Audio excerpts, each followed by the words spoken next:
One of the main criticisms that Doom 2016 had was that it didn't have that many bosses in the campaign. It only had the Cyber Demon, the Hell Guard, and the Spider Mastermind. Id Software took that criticism and everything else regarding Doom 2016 and focused that energy to make Doom Eternal a true sequel. Doom Eternal will have bigger, faster and more epic boss fights in the campaign. In today's video, we're going to be talking about all of the bosses that have been revealed so far in Doom Eternal, demon bosses and creatures like the Gladiator, the Doom Hunter, the Con Maker, and talk about the lore behind those bosses as well. Also, these are the true PC requirements to play the game on PC. Pause the video to see where you fit in here, and I'll also have the source for the article down below. You know your man is going to be playing the game on ultra nightmare settings.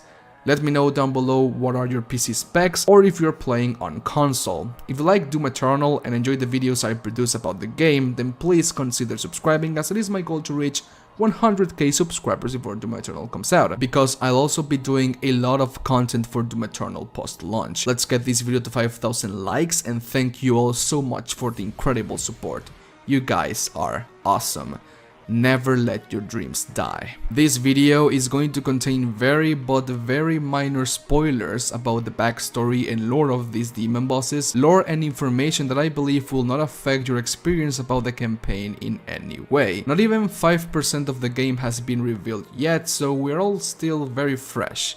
Let's continue. First, let's talk about the Gladiator, a demon that we're going to encounter in the Coliseum of Argent D'Honneur. The Gladiator. In the years following the end of the Golden Age, competing factions of Argent D'Honneur turned against one another. An insidious influence had infiltrated the Sentinel people, corrupting their once sacred traditions. The Coliseum, once a place of trial by combat where prisoners of the Argenta were tested for the right to fight in the front lines of their army, is now a place of bloodsport. In violation of Sentinel law, the priests have encaged a demon there, a merciless executioner that enacts judgment of its own decree. The Gladiator, wielding an accursed shield which entombs the tormented soul of its undying master, remains undefeated in battle, infamous for the many lives it has claimed. Right out the get-go, we can tell that the Gladiator demon looks exactly the same as the original Hell Knight sprite from Doom 1 and Doom 2 Hell on Earth. And being that it has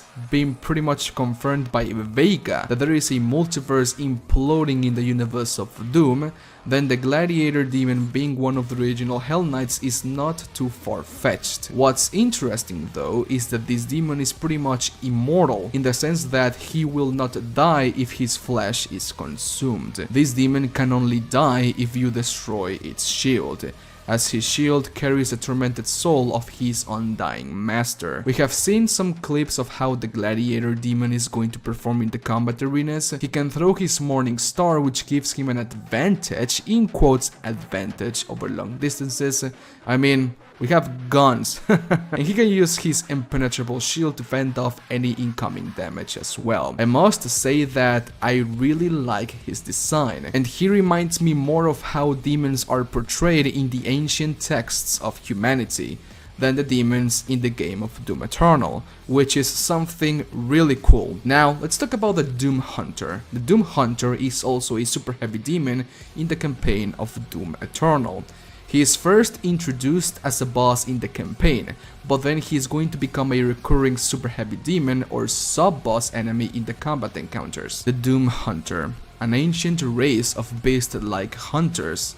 The Doom Hunter was known to the Sentinel warriors as a lethal stalker of the Metal Age. Extracted from the frozen depths of the polar tundra, the Doom Hunter was uncovered during cultist excavations in the remote Arctic. Though preserved below the frozen ice for millions of years, the unearthed remains of this creature were deemed suitable for reconstruction, becoming the subject of cultist necro-regenerative bioexperimentation. Within the remote cultist citadel, a high-tech ritual altar towers over the Kolgodan ruins. The Doom Hunter was ceremoniously and systematically reconstructed and rebuilt. While the majority of its components are now cybernetic, it retains a high degree of mental faculty and a sentient, brutal hunting instinct augmented with the armaments of a tank division. The Doom Hunter, or the Argadon Hunter, was found by the UAC in the polar tundra of the Arctic.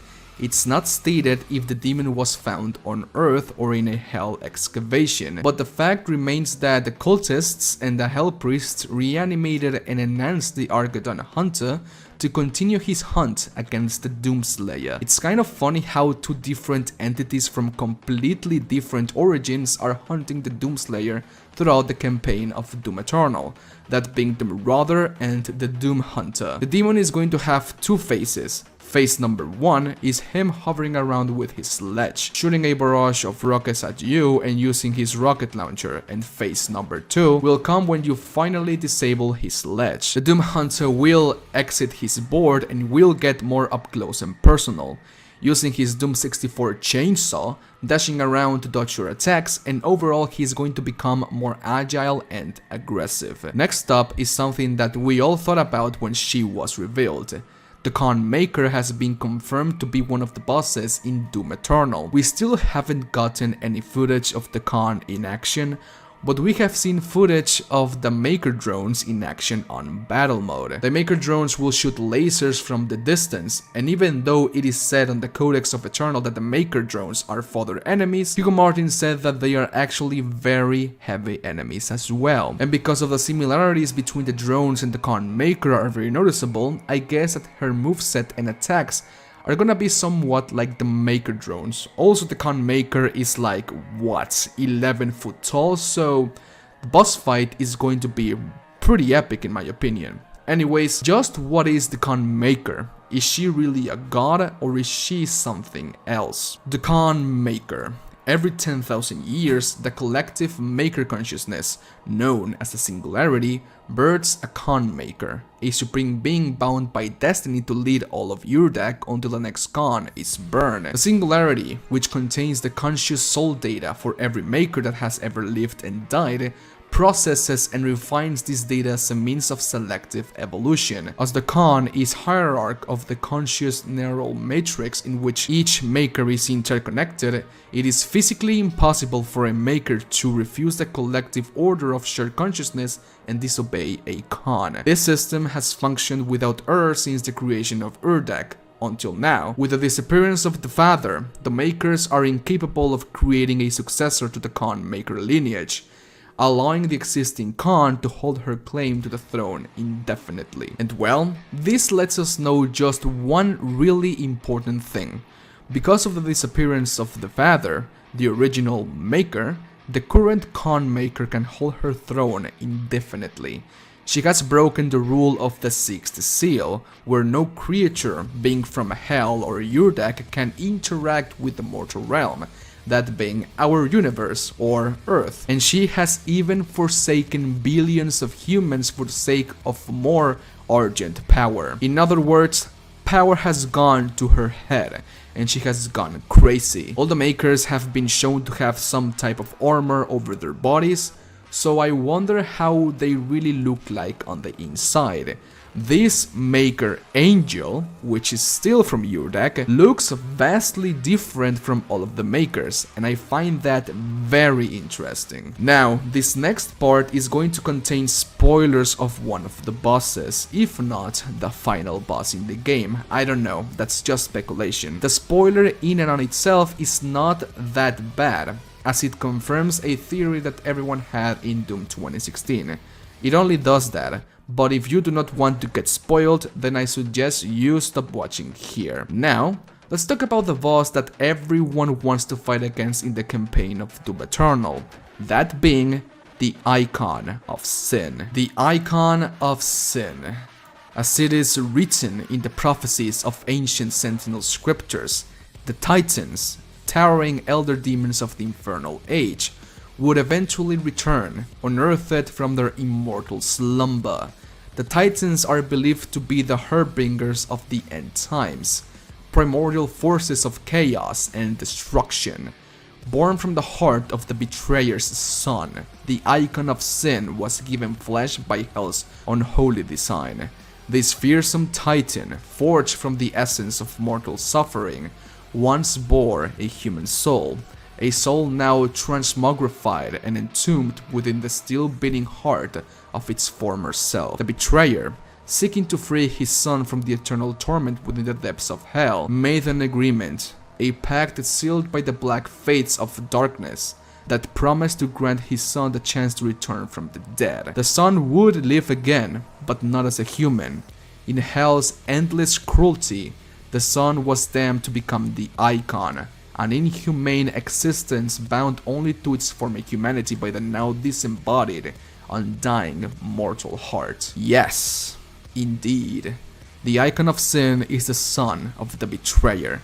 At least from the inside, the soul of the betrayer's son was merged with that of the corpse of an elder titan, a titan that might be one of the first titans to ever live in Argent-Nur. When the raids arrived to Argent-Nur, and through their powers, they gave birth to towering primordial titan creatures, titans that were defeated by the people of Argenta millennia ago.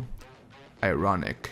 The son of the betrayer was turned into a creature that his ancestors defeated in the beginning of times. I'm gonna say it again. Ironic. This differentiates the icon of sin from the normal Hell Titans, making the icon special and even more powerful. We still haven't saw anything about the icon in the game, and I doubt that we're going to see him until the game comes out. But one thing is certain in my head, and the thing is that it would be pretty hecking badass and cool if we fought the icon of sin God of War 3 style. Let me know if you agree with that, because I do want that. These are all of the bosses that have been revealed until now, but I know that there are going to be more bosses in the campaign. They might introduce both the Cyber Demon and the Marauder as a boss first, and also the Archvile, then reintroduce them in the combat arenas as sub-bosses. But anyways, thanks for watching. And so case buttons, that's all the time I had for today's video. Please let me know what you think about this video down in the comments section. Leave a like if you did and a dislike if you disliked it. It's okay. Do not forget to subscribe if you do not want to miss anything Doom Eternal related. Thanks to all of my patrons who made this video possible, and links to all of my social accounts are going to be down below. Thanks for watching. Adios.